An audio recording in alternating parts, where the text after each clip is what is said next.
আলহামদুলিল্লাহ ওয়াসসালাতু ওয়াসসালামু আলা রাসূলিল্লাহ। স্বামীর খেদমত জান্নাতে প্রবেশ করার একটি অন্যতম মাধ্যম।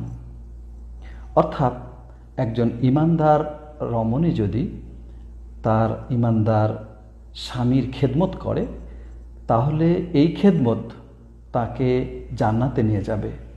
এই সম্পর্কে হুসাইন বিন মেহসান রাদিয়াল্লাহু তাআলা আনহু বলেন, আমার ফুফু আমার কাছে বর্ণনা করেছেন, একদা তিনি নবী সাল্লাল্লাহু আলাইহি ওয়াসাল্লামের কাছে কোনো প্রয়োজনে গিয়েছিলেন।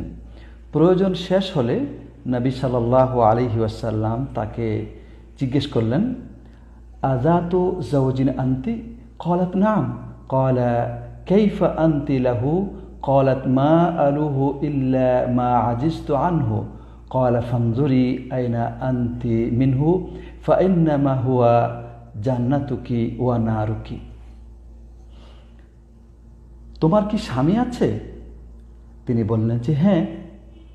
তিনি বললেন, তার জন্য তুমি কেমন স্ত্রী? তিনি বললেন, একান্ত অপারগ না হলে তার খেদমত করতে আমি কখনোই ত্রুটি করি না। তিনি বললেন, ভালোভাবে খেয়াল রেখো, কিন্তু তুমি কিরূপ তার খেদমত করে থাকো এটার উপরে তোমার অনেক কিছুই নির্ভর করছে, কেননা সেই তোমার জান্নাত অথবা জাহান্নাম। অর্থাৎ তার আনুগত্য ও খেদমত করলে জান্নাতে যাবে, আর তার অবাধ্য হলেই কিন্তু জাহান্নামে যেতে হবে।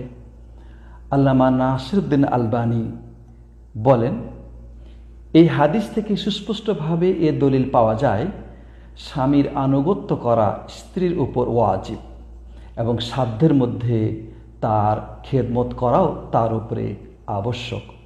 সন্দেহ নেই যে খেদমতের প্রথম বিষয় হচ্ছে স্বামীর গৃহের তদারকি করা এবং তার সন্তান সন্ততিকে সুষ্ঠুভাবে লালন পালন করা।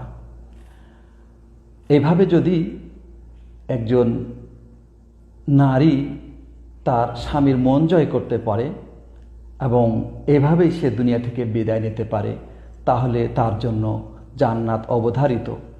উম্মে সালামা রাদিয়াল্লাহু তাআলা আনহা থেকে বর্ণিত, তিনি বলেন, রাসূলুল্লাহ সাল্লাল্লাহু আলাইহি ওয়াসাল্লাম বলেছেন, আইয়ুমা ইমরাআতিন মাতাত ওয়া যাওজুহা আনহা রাদিন দাখালাল জান্নাহ। যে নারী এমন অবস্থায় মৃত্যুবরণ করবে যে তার স্বামী তার প্রতি সন্তুষ্ট, তাহলে সে নারী জান্নাতে প্রবেশ করবে। হাদিসটি বর্ণনা করেছেন তিরমিজি এবং ইবনে মাজাহ, এবং এই হাদিসটি সহিহ। আল্লামা নাসিরউদ্দিন আলবানী হাদিসটিকে সহিহ বলেছেন। আল্লাহ যেন এই হাদিসগুলোর উপরে আমল করার জন্য আমাদের নারীদেরকে তৌফিক দান করেন। আমিন।